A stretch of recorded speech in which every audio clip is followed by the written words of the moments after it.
ইমাম আহমদ ইবনে হাম্বল বললেন, আমি বৃদ্ধ মানুষ, প্রচন্ড শীত, কই যাব? আমি ফজরের মুসল্লি, ফজর নামাজ এই মসজিদে পড়ব, আমারে বাজান তুমি থাকতে দাও। দারোয়ান বলেন, নো, থাকা যাবে না, মসজিদে থাকা যাবে না, বের হন, নাহলে গাঠটি সহ বের করে দেব। চিনে নাই এটা যে ইমাম আহমদ ইবনে হাম্বল, সে বুঝতে পারে নাই। তো দারোয়ানের সাথে সুবিধা করতে না পেরে ইমাম আহমদ ইবনে হাম্বল ব্যাগ নিয়ে বেরোয় গেলেন। প্রচন্ড শীত, কাঁপছেন। হঠাৎ দেখে সামনে এক বাজার, ওই বাজারে এক খাব্বাজ বসে আছে। খাব্বাজ মানে রুটি বিক্রেতা। খাব্বাজ মানে যুবক, একজন রুটি বিক্রেতা, রুটি বিক্রি করে। যে যুবককে সালাম দিলেন, আসসালামু আলাইকুম। যুবক পড়লো, আলাইকুম আসসালাম। ইমাম আহমদ ইবনে হাম্বল বলল, যুবক, আমি মুসাফির মানুষ, থাকার জায়গা নাই, প্রচন্ড শীত। এই যে তুমি চুলার মধ্যে উনুনে রুটি বানাচ্ছ, আমি যদি তোমার চুলার পাশে বসে রাতটা কাটাই, তোমার কোনো সমস্যা হবে? যুবক বলেন, নো, কোনো সমস্যা নাই। আহলান ওয়া সাহলান ওয়া মারহাবান বিক, খোশামদেদ, সুস্বাগতম, আসেন। আপনি আমার চুলার পাশে বসে আগুন পোয়ালে আমার সমস্যা কি? আসেন, আসেন, বসেন, আপনি মুরব্বী মানুষ।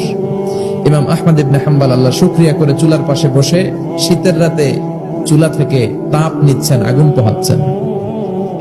আর তিনি দেখতে লাগলেন, যুবক আটা দিয়ে রুটি বানায় আর পড়ে আস্তাগফিরুল্লাহ, রুটির খামির বানায় আর পড়ে আস্তাগফিরুল্লাহ, গোল গোল করে খামির দিয়ে দলা বানিয়ে সাজিয়ে রাখে আর পড়ে আস্তাগফিরুল্লাহ, রুটি বেলুন দিয়ে বলে এটারে চুলার ভেতরে ঢুকায় আর কি পড়ে আস্তাগফিরুল্লাহ। ক্রেতা আসলে ক্রেতাকে রুটি দেয় আর পড়ে, ক্রেতার হাত থেকে টাকা নিয়ে ক্যাশ বক্সে রাখে আর কি পড়ে।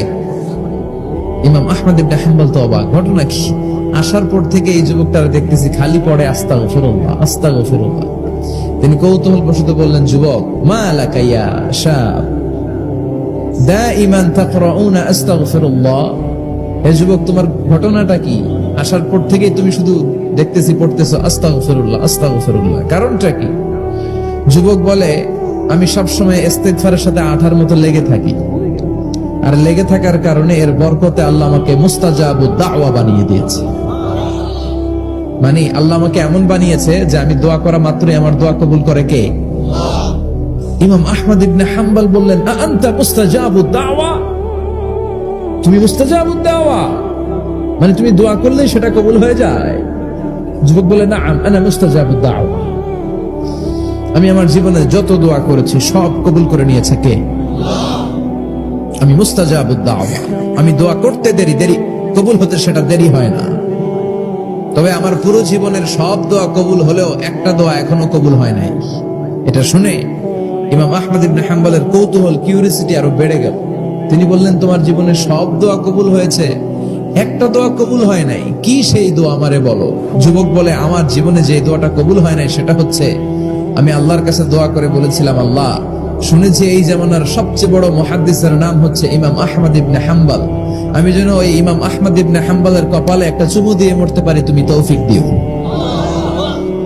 ইমাম আহমদ ইবনে হাম্বল নিজেকে আর ধরে রাখতে পারলেন না, চোখের পানি ছেড়ে দিলেন, যুবককে জড়িয়ে ধরলেন আর বললেন, ইয়া শাব, আহমদ ইবনে হাম্বলের কপালে চুমু দেওয়ার জন্য আহমদ ইবনে হাম্বলের দরবারে তোমার যাওয়ার দরকার নেই, আহমদ ইবনে হাম্বল নিজেই তোমার দরবারে ছুটে এসেছে। আনাল আহমদ ইবনে হাম্বল, আমি নিজেই আহমদ ইবনে হাম্বল। চিল্লায়ে পড়েন আল্লাহু আকবার। যুবকটি চিৎকার মেরে সাইয়েদনা আহমদ ইবনে হাম্বলকে জড়িয়ে ধরল। আহমদ ইবনে হাম্বলের হাতে হাত রেখে মুসাফা করলো। আহমদ ইবনে হাম্বলের কপালে একটা চুমু এঁকে দিল আর বলল, ইয়া আহমদ ইবনে হাম্বল, এই ইস্তিগফারের কারণে আমার জীবনের সব দোয়াই কবুল হয়ে গিয়েছে। আপনি সবসময় যদি ইস্তিগফারের সাথে লেগে থাকেন, আপনার মুস্তাজাবুদ দাওয়া বানাবে কে?